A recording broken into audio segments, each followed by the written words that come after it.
Najua kwamba sekta ya afya ina potential kubwa. Serikali imewekeza sana kuboresha sekta ya afya na hususan huduma hizi ambazo za kiwango cha juu. Kuna magonjwa kadha wa kadha ambayo awali yalikuwa yakitumia mabilioni kwenda kutibiwa India na nchi zingine duniani, Afrika Kusini, India na maeneo mengine.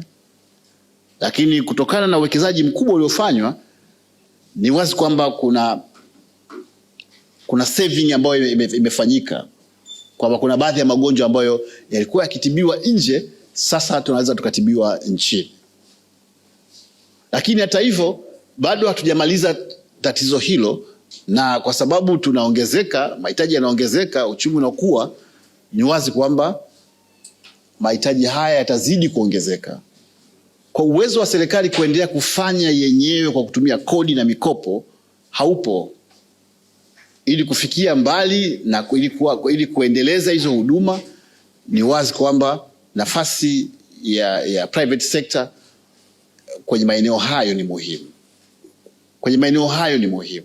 Kwa ajili ya kusustain hizo huduma, lakini pia kuleta more kwenye hayo maeneo. Sasa ni namna gani ambavyo ukiacha hizo njia ambazo zinatumika kwa ajili ya kuingia ubia, ni namna gani ambavyo mwekezaji anza kaona potential ya PPP kwenye kufanya na sekta binafsi?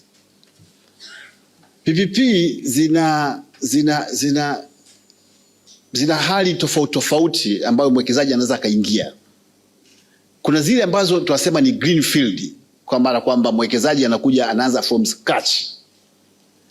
Hapa Muhimbili tunataka hospitali ya kisasa sana kwa sababu mahususi, kwa mwekezaji anza akaja akajenga na akaoperate hiyo hospitali, na serikali ikawa inamlipa unitary payment, pengine kwa mwezi, kwa mwaka, kutegemea na mkataba.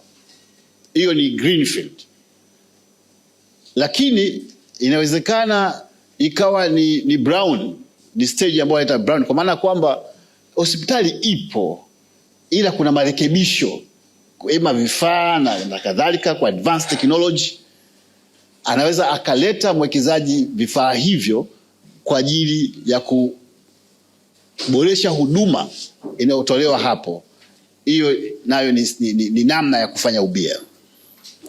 Lakini nyingine, inawezekana infrastructure zote zipo, vifaa na majengo, ila kwa changamoto tu ya governance, management tu iza kafanya mwekezaji atakiwe kwa sababu tu ya kuleta management.